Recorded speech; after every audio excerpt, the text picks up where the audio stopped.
Today we will discuss on P group and some related theorems and definitions. So first we will understand what is a P group.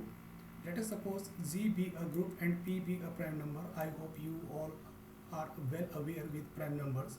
The numbers such as 1, 3, 5, 7, 9, 11, 13, which are either divisible by itself or divisible by 1 are known as prime numbers, such as not 9, 9 is not a prime. See 7, 11, 13, etc.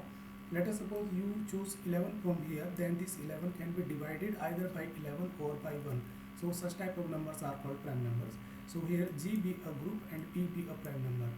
Then this group is called P group if its order is of the form of P to the power alpha. It means a group is called P group if its order is of the form P to the power alpha, where P is the prime number. For an example, let us suppose G is a group and it is having some elements, and the order of this group is either, let us suppose I am choosing here 3, then its order will be either 3, either 9, either 27, and so on. It means that will be the power of a prime number. This 27 can be written as the power of a prime number. You can write it as the 3 to the power 3. This is the prime number to the power 3, while this 9 can be written as the square of 3, which is again the square of a prime number.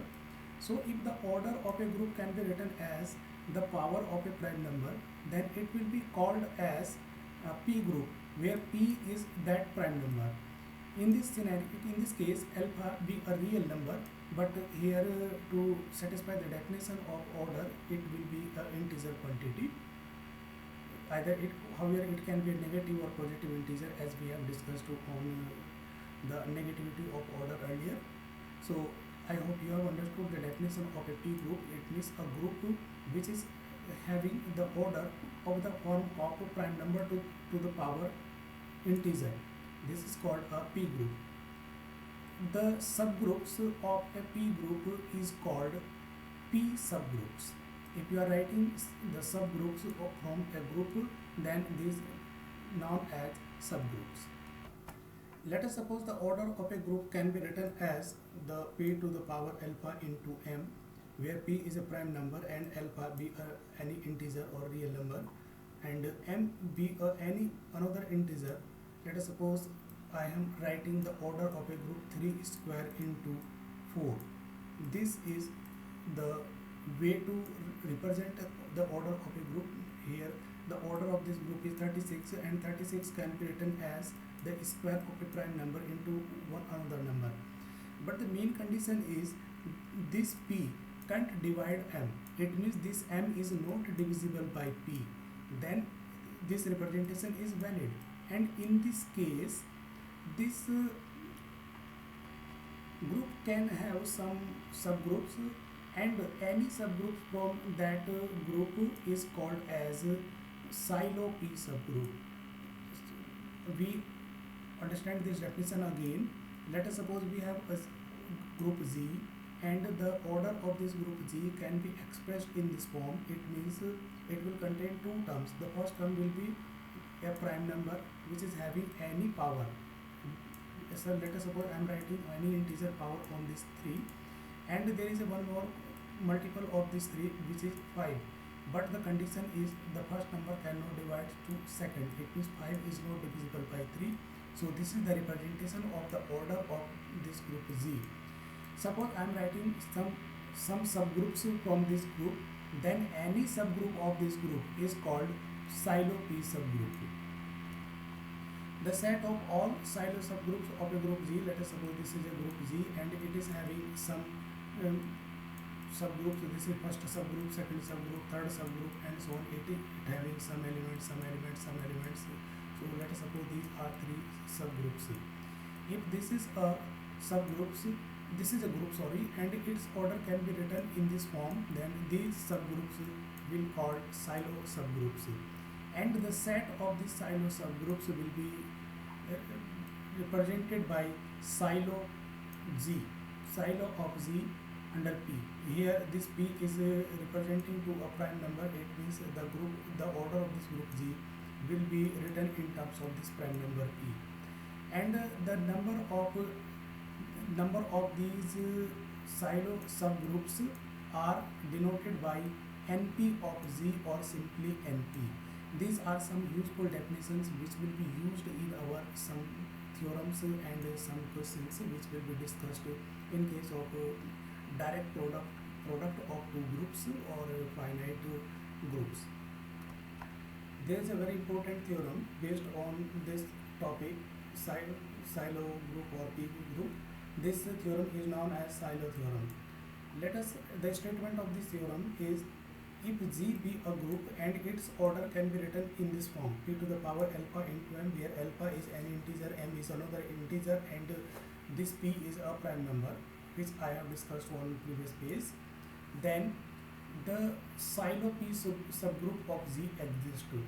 It means if this group G is representing, the order of this group G is representing in this style, then it will contain there will exist at least one silo P subgroup. It means the class of the silo subgroups cannot be empty. It means at least one silo subgroups will exist in the case of Z. So it will not be equal to empty. This is phi. Will not be equal to phi, because phi is used for, symbol phi is used for empty. If P be a prime number and G be a group and it is having subgroups Q, then this subgroup can be expressed by this relation. This relation will be valid for this subgroup, where this G is the arbitrary chosen elements from capital G and this is the P, that is prime number. It means if this prime number is multiplied by Z and its inverse, then its value will be always greater than or equal to any value available from any P subgroups for G.